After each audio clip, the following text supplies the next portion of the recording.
Good afternoon, ladies and gentlemen, I'm John, this is Menu True Nerd, and welcome to my little sort of award ceremony thing, where I'm just going to be looking at some of my best and worst games of 2014. Let's dive straight in, shall we? I'm just going to be doing my top three and my bottom three. Let's start off with my third favourite game of 2014. Hatofu Boyfriend. Now here's an interesting pick. Hatofu Boyfriend is wonderful. Hatofu Boyfriend is made with joy and love, and that is why I picked it as my third favourite game of this year. Because in an industry where increasingly we have the FIFA 15s that only exist because they're a safe bankroll bet, and major franchises that are backed up and successful because of an insane amount of marketing spend, and games like Hatred that only exists to create controversy, and games like Goat Simulator that only exist to try and bait YouTubers into giving it free publicity. It's just refreshing that Hatofu Boyfriend was clearly made with love and fondness and affection for the genre that it was based upon. It is funny, it's charming, it made me laugh. I genuinely got a little bit emotional at the rather sad ending of the route I went down.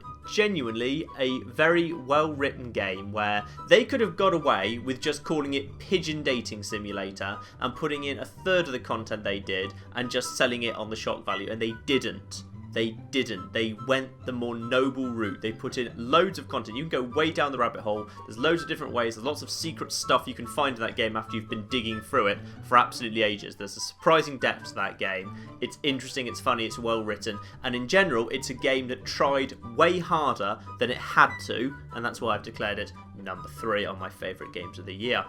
Moving over to my third least favourite game of the year from the same studio, Devolver Digital. Sadly, it had to go to Gods Will Be Watching, and I had such high hopes for Gods Will Be Watching. But it's just a game that made so many mistakes, I just can't overlook some of the mistakes it made.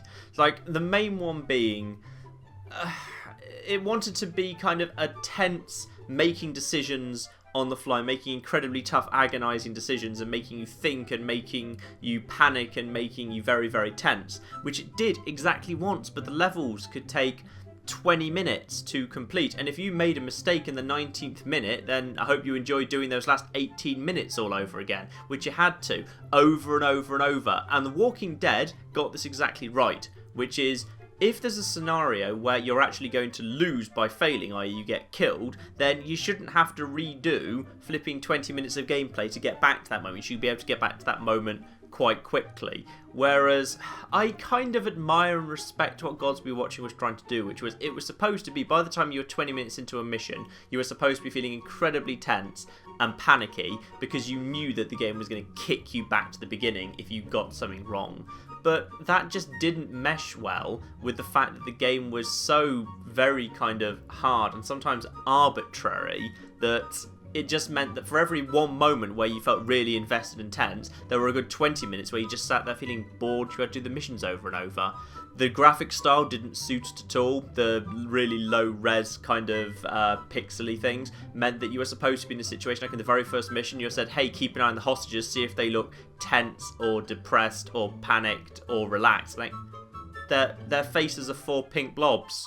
I don't know. You're telling me to interpret how a hostage is feeling from their stance, but you've deliberately chosen a graphical style which makes that incredibly difficult to do. It's one of the few games I've ever seen where the graphics actually literally cannot portray what the game needs them to portray. That was an unfortunate failing. The amount of percentage chances the game throws in is appalling as well, because if you are basically investing a significant amount of time and there's a significant amount of tension about whether or not you're going to solve a scenario correctly, the fact that you could just take a coin flip and just try using the solution when you've got a 50% chance of getting it and you get it, versus you might save up to you've got 80% chance of succeeding and then fail anyway.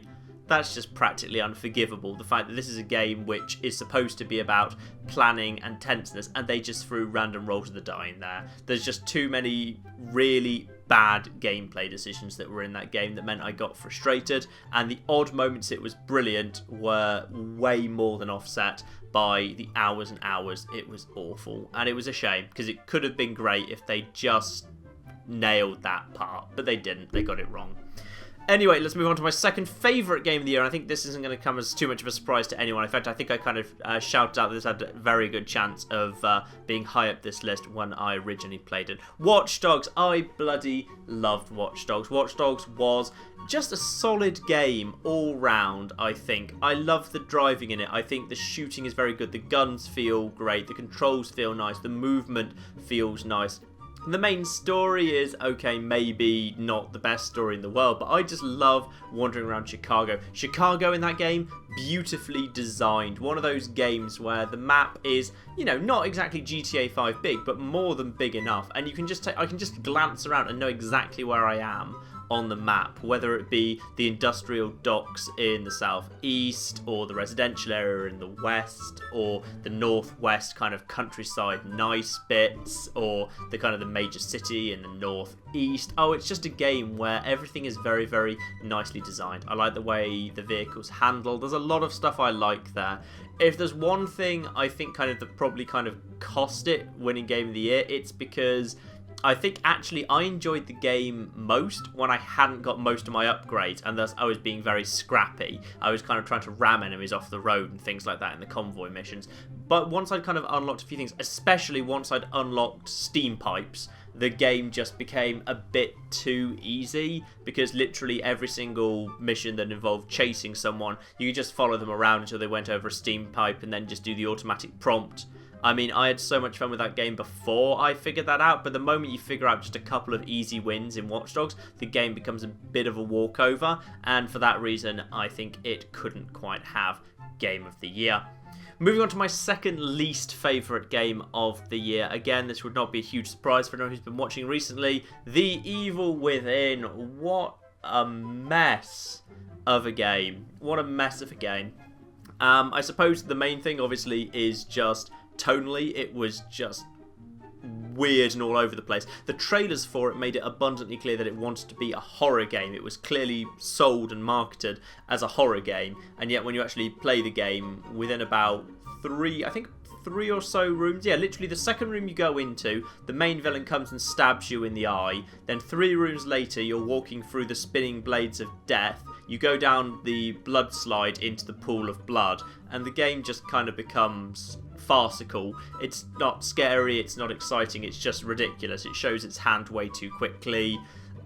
And yeah, the story is appallingly written. Aesthetically, it was a mess, and I say that as someone who was, you know, on an old school console. Even by 360 standards, that game was just horrible looking. The characters were uninteresting. There's just a lot there that was just uninteresting. And mostly I was just bored. It felt like an old game. For a game that really wanted to desperately become a new franchise, it felt like a damn old style game. Old controls, old graphics, old uninteresting story. I just got so damn bored with it, I didn't even finish it. I sold it while it was still new to maximise its trade-in value. It's just a game I found dull. And we'll move straight on to my top most hated game of 2014, and that was Thief. Oh, Thief. Thief. Again, a game that made a lot of very bad decisions, but unlike Gods Will Be Watching, which had a lot of good to just unforgivable bad bits, and The Evil Within, which had some very bad decisions in it, the reason Thief is my worst game of the year is because Thief actually got its core mechanics wrong. Thief is about stealth and shadows and sneaking, and it didn't work as a stealth, shadows, sneaking game for a couple of very, very major reasons. Firstly, literally you could not tell whether you were supposed to be in shadow or light when you move somewhere. The whole point of this game is you do the swoop move to move quickly from shadow to shadow, and you could not tell at a glance whether something will be light or shadow when you got there. Very often you could be in a corridor and you could walk from just take one side step back and forth. You could look down at your body and see there was no difference to how well lit you were, but the game just declared one time you were in light and one time you were in darkness. It's a franchise where one of the games was called Deadly Shadows, but they didn't get the shadows right. And that's when the shadows were even working. Some of the time the shadows could just glitch out and make no sense. And light didn't make any sense either. There's sections in the game where there's large numbers of fires burning in the street, but the fires don't seem to cast light. Sometimes you can just literally be hiding between a bright fire and a box, but apparently you're in the shadow of a box, which doesn't make any sense. Shadows aren't cast in the right direction. Sunlight doesn't produce light. You're in shadow or light and you can't even tell. Just the core mechanic was broken. The game was broken in general. It was buggy as anything. Sometimes mysterious clouds of dust appeared and didn't. Sometimes I could stand in front of characters fully exposed and they wouldn't react to me, and sometimes they would and sometimes they wouldn't. The game froze up more than a few times on me. It was just broken and buggy. The story was appallingly contrived and boring. It was completely kind of, a bland, uninteresting story with an appalling script. Graphically, it was appalling. The game barely even held together. Just a mess of a game. The depressing, I did an entire playthrough of because I decided I wanted to do the moral victory achievement where you don't get any kills or knockouts, and just a mess of a game. Horrible mess of a game. And finally then, moving back to my game of the year. This would have been Watch Dogs until very, very recently, but in the end, I have to give this to Far Cry 4. Not exactly an exciting different game, and maybe a bit of an odd choice given I was saying how much I loved the fact that Hatofu Boyfriend did something different out of love. Meanwhile, Far Cry 4 is so similar to Far Cry 3. But Far Cry 4, I think, is a game more than any other that I played this year that really understood what it wanted to be in terms of fun. It wanted to be fun. There's a bit that I played for it. I'm not sure, it probably won't have gone up on the channel by the time this video comes out, but I'm just flying around in my gyrocopter. Then I go as high as I can go, jump out of the gyrocopter, pull out my wingsuit, soar in towards an island, and then pull my parachute and splash into the sea before hopping out onto the island, releasing a hostage after killing the hostage taker, then just jumping in a convenient hovercraft, zooming away over the ocean until I found an elephant to ride into the nearest stronghold, at which point I just killed everyone with an elephant.